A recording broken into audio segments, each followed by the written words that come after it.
அனைவருக்கும் சிறந்த பரிசு சாரேகாமா கார்வான்.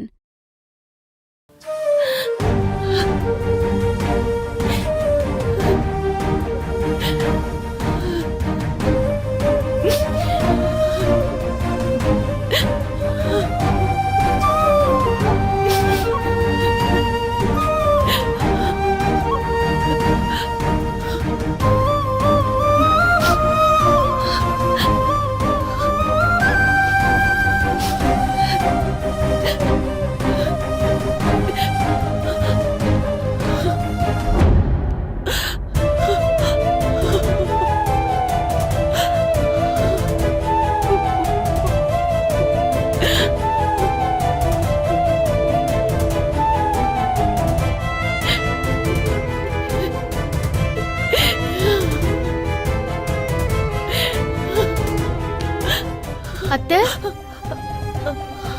அத்தை, உங்களுக்கு போட்ட சாப்பாடு டைனிங் டேபிள் அப்படியே காஞ்சிட்டு இருக்கு. சாப்பிடாம இங்க என்ன பண்ணிட்டு இருக்கீங்க? அது என்ன அத்தை கையில? கொடுங்க அத்தை, கொடுங்க.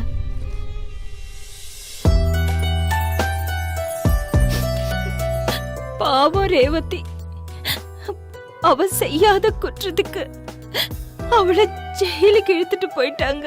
அவ கையில விலங்க மாட்டி அவளை இழுத்துட்டு போனாங்களே, அத பார்க்கும்போது எனக்கு உயிரே போயிடுச்சு இலக்கியா. அவ ஜெயில தனியா இருந்து என்ன கஷ்டப்படுறாளோ, எப்படிலாம் அழறாளோ தெரியலையே. அத நினைக்கும் போது எனக்கு சாப்பாடு தண்ணி எதுவுமே இறங்கலம்மா.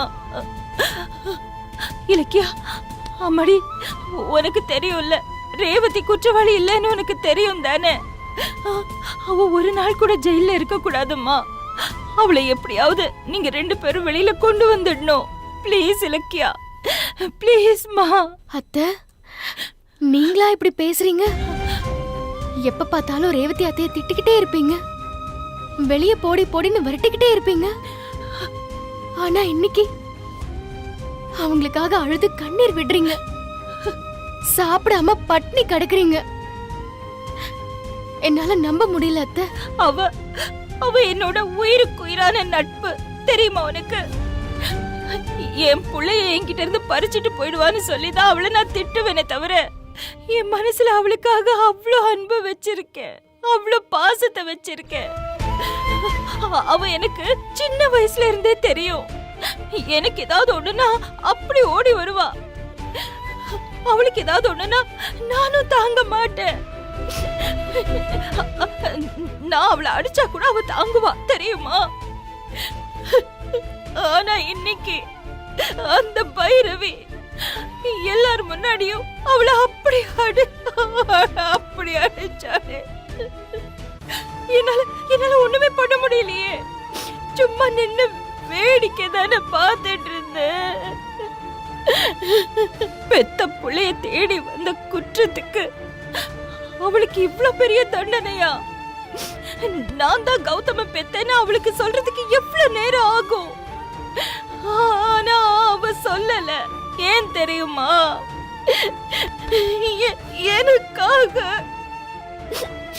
நான் கஷ்டப்படுவேன், நான் வருத்தப்படுவேன்னு சொல்லிதான் அவ சொல்லல. ஆனா நான் ஒண்ணுமே பண்ணலையே. அத்தை, அழாதீங்க அத்தை, சொன்னா கேளுங்க, அழாதீங்க. ஐயோ, என்னால அழ மட்டும் தானே செய்ய முடியும். பெத்த புள்ளைய அவ கொல்ல முயற்சி பண்ணலன்னு என்னால வாய் திறந்து சொல்ல முடியுமா? சொல்ல முடியாதுல்ல. செய்யாத தப்புக்கு அவளை அவங்க கூட்டிட்டு போனப்போ நான் சும்மா வேடிக்கை தானே பார்த்துட்டு இருந்தேன், எதுவுமே செய்யலையே. நான் ஒரு சுயநலவாதி.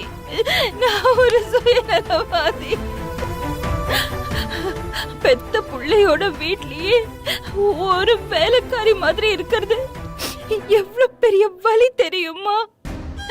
அந்த புள்ளையே எல்லாரும் முன்னாடி ரேவதி அரெஸ்ட் பண்ணுங்கன்னு சொன்னது அந்த ரேவதி மனசை எவ்வளவு காயப்படுத்தி இருக்கும். அவ எவ்வளவு கஷ்டப்பட்டிருப்பா. கடவுளே, இந்த கௌதம் ஏன் இப்படி பண்ணா? அதுதான் எனக்கு புரியல.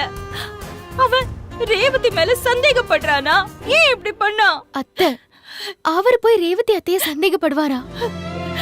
பைரவி மேடம் அடிக்கிறாங்களேன்னு ரேவதி அத்தைய தப்பிக்க வைக்கிறதுக்காக தான் அவர் அப்படி சொன்னாராம்.